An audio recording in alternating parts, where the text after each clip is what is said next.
Hello and welcome to 2022 and to season 2 of Candace. I hope that everyone had a wonderful Christmas break, that the children got all of the gifts that they wanted. In my house, we celebrate Boxing Day. My husband is English, and that's actually a thing over there. The day after Christmas in the United Kingdom is another bank holiday that's referred to as Boxing Day. It has nothing to do with boxes or even the sport of boxing anymore. Essentially, it's just a day that you spend with neighbors and friends and you eat leftovers. It's kind of like a Christmas hangover.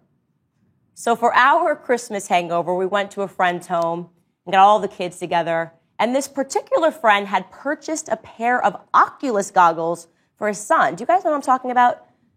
Maybe you've seen the pictures. They are a pair of giant goggles that you wear that allows you to play a video game in a sort of virtual reality. That was the pitch, at least, when they first came out. When I tried on these Oculus goggles on Boxing Day, I realized that it was something entirely different. My experience wasn't a very long one, so I put these glasses on, and suddenly I'm transported into an elevator, and it is incredible how real it looks and it feels. And I pressed a button, and I went up in the elevator, and the elevator opened, and I was standing on the top of a building, the tiny little ledge. And I could hear the people around me in the real universe saying, just step out onto the ledge and jump off. And I went, I'm not jumping off of this ledge. There's no way I'm jumping off of this ledge. I was aware, of course, that in the universe, my feet were on the ground, but seeing is believing. So in this reality, I was convinced that I was actually on top of a building and they were asking me to jump, and I was terrified. I was not going to jump off. I said, I'm not doing this. I don't want to do this. I tried to inch my way forward, and finally I said, nope, I'm taking these off. And they all kind of laughed at me. And then my friend went up next. Pretty much the same process. I don't want to do it. I don't want to do it. And then my husband thought it would be funny to push my friend, of course, in the universe, just give him a little push. And my friend fell over onto the floor into the universe and screamed, ah!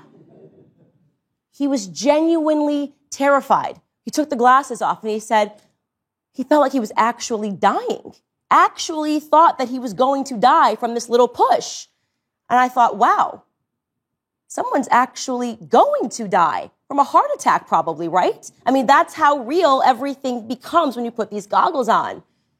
And the person that was hosting us informed us that you actually have to sign a waiver to play because people have already actually died.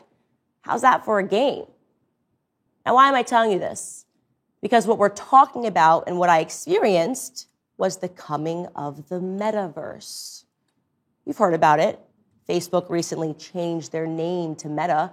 Everybody's talking about the metaverse. There was a tract of virtual land that sold for $4.3 million in the metaverse. And guess what?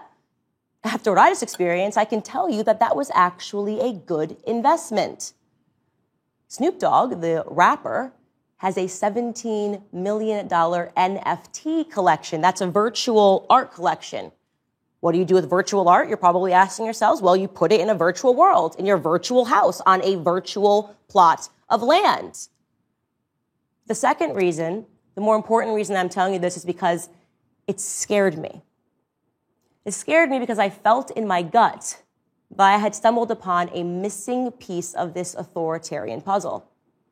Think about it. All of the radical changes that we've experienced in society over the last 2 years, somehow it all just perfectly aligns with the coming of the metaverse.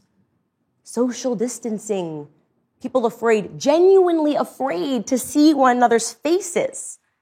What better solve for that than to only communicate with one another via the metaverse?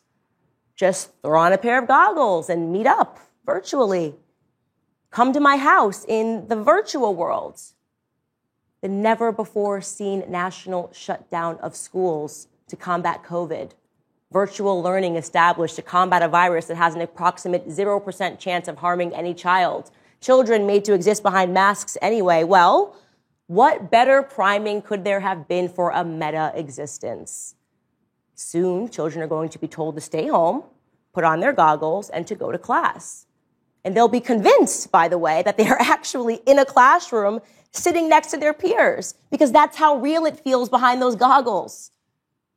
Only this time, their parents aren't going to have to worry about any germs.